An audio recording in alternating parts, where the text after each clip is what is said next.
Hello everyone, and welcome to another beer review. Now, today we're going to be doing a beer from Cheshire, and it's a blonde ale. That's two blondes in a row. Yeah, well, they do say blondes have more fun, you know. Not if they're with me, they don't. But anyway, so we're doing a Westwood ale. So it's Cheshire Cat, and it's a blonde ale at 4%. Woohoo! There's a textured label. I do like a textured label. Oh. But yes, I do like a textured label, and apparently this was established way back in 1992. And yeah, so what's I going to say about it? Cheshire Cat Blonde Ale. Now, what they're saying, its look is blonde. It's citrusy and fruity is the aroma, and smooth and biscuity is the flavour. And it says smooth and balanced with refreshing citrusy flavours, very blonde and very easy drinking, brewed in Cheshire using the finest quality malted barley and whole leaf hops. So there you go.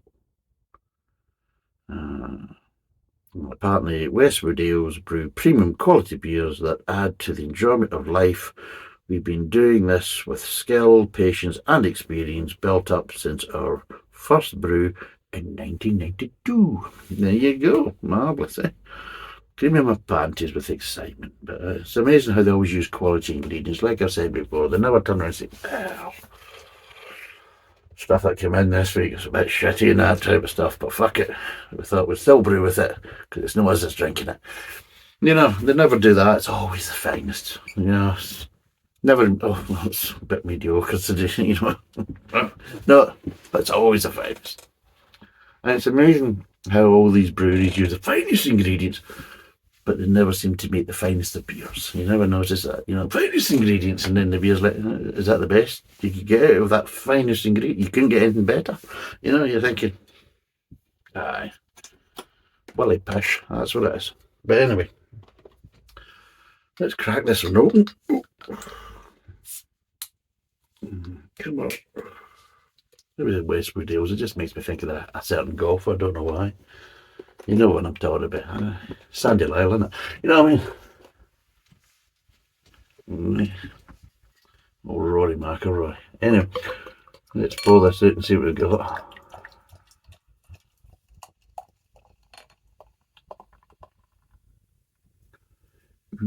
It's a bubbly one, ma'am. It's a bubbly one. Oh.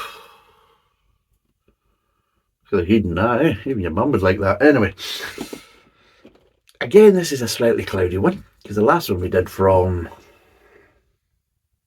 the Ossett Brewery, it was light straw coloured and cloudy, and for the people on the podcast, this is the same, although I would say it's a little bit more cloudy than the one previously, and it's definitely an easy one finger ahead on this one. But yes, it's a little bit more cloudier than the Ossett one we did the last time.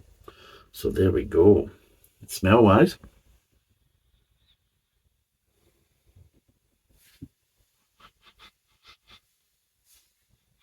just wanted to see if it was still working, by the way, because I wasn't getting anything there. I thought, oh yeah, it's working. Fucking hell. But not in this one. No, so it's yes, no. So there we go. Yeah. Says a lot about me, and it says a lot about the beer. Neither of which you'd probably want to smell. Well, this one you might as well smell, because you wouldn't get enough of it anyway. Absolutely devoid of aroma. What did they say the aroma was? Citrusy fruity. A load of piss. I'm struggling to smell malt, never mind citrusy or fruity. Now, you think they would have got that one right. Hey, what does that smell of? Can't smell none. We'll say citrusy and fruity then. What? You know, is it like that? Or like, what do you smell? Nothing. Keep smelling it. Still can't. You're not going home the night unless you smell something. Citrusy, fruity. That's it. Then you bought it, right? That's it. You can go home now. I mean, Is it just me? No, no smell there at all. Really. No real malt smells, no nothing. It's just devoid of aroma. Right, anyway, let's see what it tastes like. Hopefully there's a bloody flavoured in it. Right, here we go. Cheers.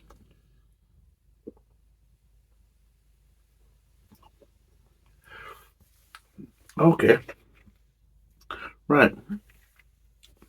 There's a bit more flavour intensity in this one compared to the one we had from the Osset. Osset, I would say, it was a bit too light. It's got a little bit more. It's still not quite there, but it's got a little bit more flavour to it than that. Again, I know it's supposed to be a pale ale or a blonde, but you still expect to have certain flavours. It was a kind of similar, I would say. There's a kind of similar kind of flavour profile between the two beers. Just this one's just got the intensity just up a notch, and only a notch, not two or three, just up a notch. So it's a little bit more, but it could probably go a little bit more again.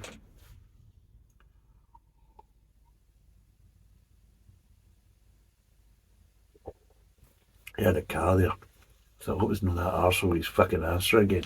That bloody exhaust. But it's no, so it's good. And I've got the door closed just in case the cats come in again. Try and join me for a swally. The neighbourhood cats. But yeah, it's a bit of bitterness at the back end there, but yeah, I'm not really getting so much of the citrusy there either. Because what they said in the flavour, smooth and biscuity, they said, but then they turned around and contradicted that by saying citrusy flavours, refreshing citrusy flavours, but don't mention it actually in the. And it's apparently it's refreshingly, but also smooth. Is that refreshingly smooth or smooth refreshing? I don't know. Strange that. A bit of contradiction going on in the label. Neither of it's really kind of delivered in the actual beer.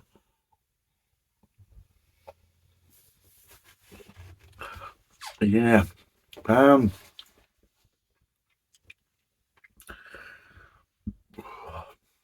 It's okay. It's okay. I mean, I would pick it over a lager. Like I said, I would this type of beer I would pick it over a lager, and that's what I would kind of put it into. I'd put it into the kind of option compared to lagers. I mean, we did a couple of lagers. The Asda one, it was not too bad for the money, of course. I mean, let's be totally honest, it's all kind of done to the price point. And we did Cobra as well. And yeah, it was okay. No, it wasn't. It was a bit crap. Let's be totally honest. Bland and devoid of flavour.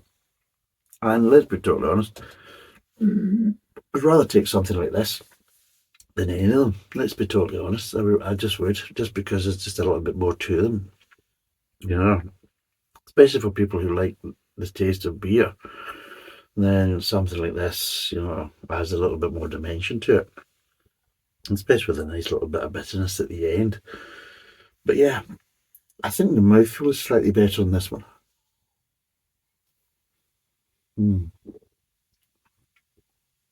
Yeah, the carbonation when the last one we did was from Osset Brewery.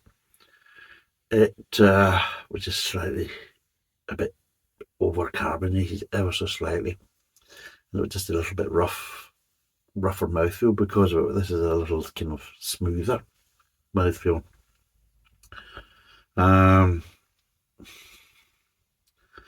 You are getting. Well, let's just break down the flavours and we'll just talk about it.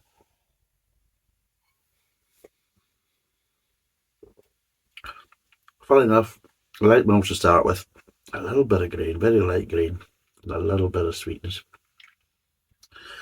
Moves on to the mid tongue, and you're getting little bitter accents along with the malt and the grain and the sweetness. Again, very similar flavour profiles to the last one.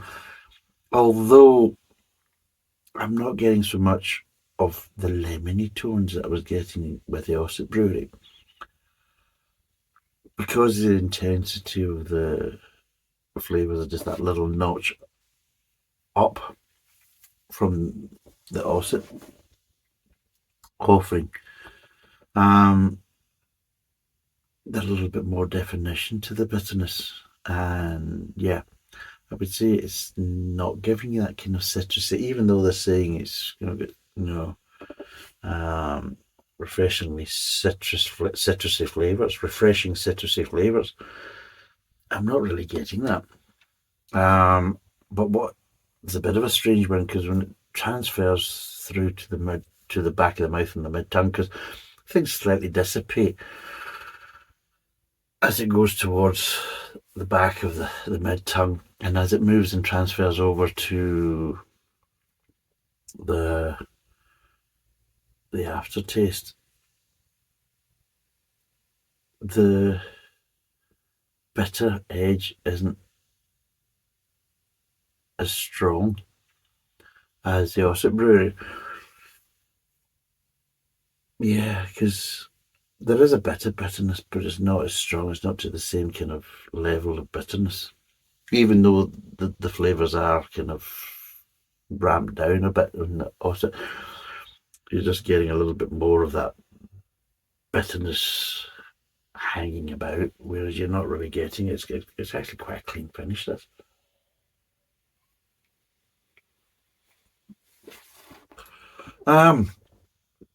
Overall, I would probably say I prefer this, just because better mouthfeel. Yeah, better mouthfeel. The flavours are just ever so slightly more intense. Like I say, they're dialed up a little bit with a notch. And on the mid tongue, I'm not getting the slightly kind of lensipish kind of vibe from it. Although it's losing a little bit at the back end, because it's not quite as a bitter edge in the finish. So that's what I'm really getting.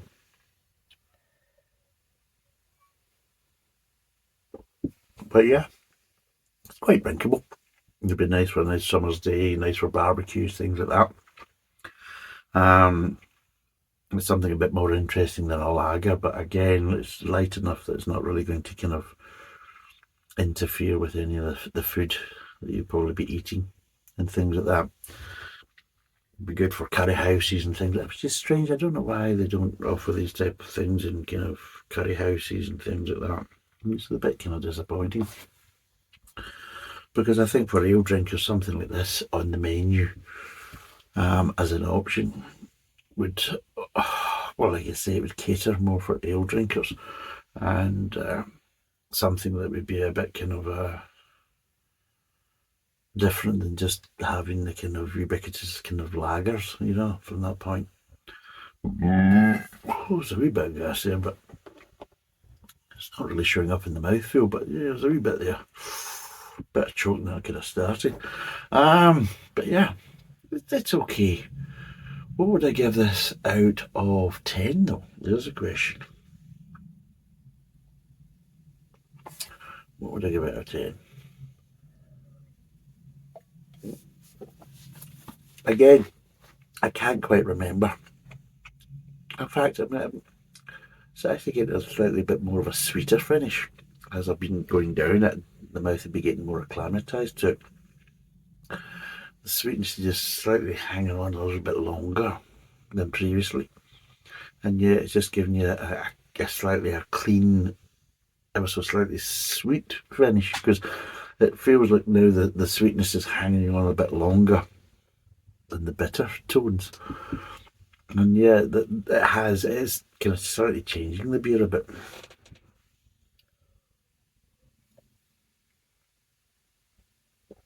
Overall, it's not too bad. Out of 10, what would I give it though?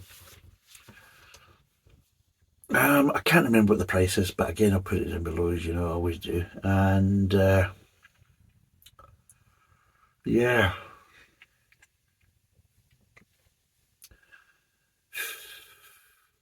I would expect this to be £2 or under. I just would expect it to be. I'd be very surprised if it was over £2. But if it was again round about the £2 mark or under, I would probably give this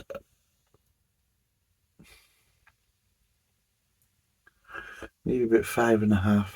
Just 5.5, just slightly more than the Ossett Brewery. But again, If it was well over the £2 mark, then yes, I would drop it down to about a 5. So yes, so well over £2, 5 out of 10, round about the £2 mark or below, then it's 5.5. And yeah, it's not too bad. It's quite a nice beer. Nothing wonderful, nothing groundbreaking. Like you say, kind of round about the kind of average, or just ever so slightly above average. But for this type of beer, it's one of these ones with these kind of blonde, slightly kind of pale ale kind of ones. I find that they're just maybe a little bit too light and just slightly not enough flavour for me. I would rather go more towards a blonde, or not a blonde, a golden ale. And what is that little bit more intensity. I just feel that with these style of beers, most of them are just, it's like they're dialed down just a little bit too much for me, and I just want that little bit more. But again, if you're having it with food and things like that, then it may actually be better to be this kind of level of intensity, so it's not really kind of competing too much with what you're eating. But yeah, it's not too bad. And if you're going about or you've tried them, let us know. And if you haven't and you're going about and you see them, then yeah, give them a go and see what you think. See if you get the same kind of impression as I get. But anyway, thanks for watching. Cheers, and bye for now.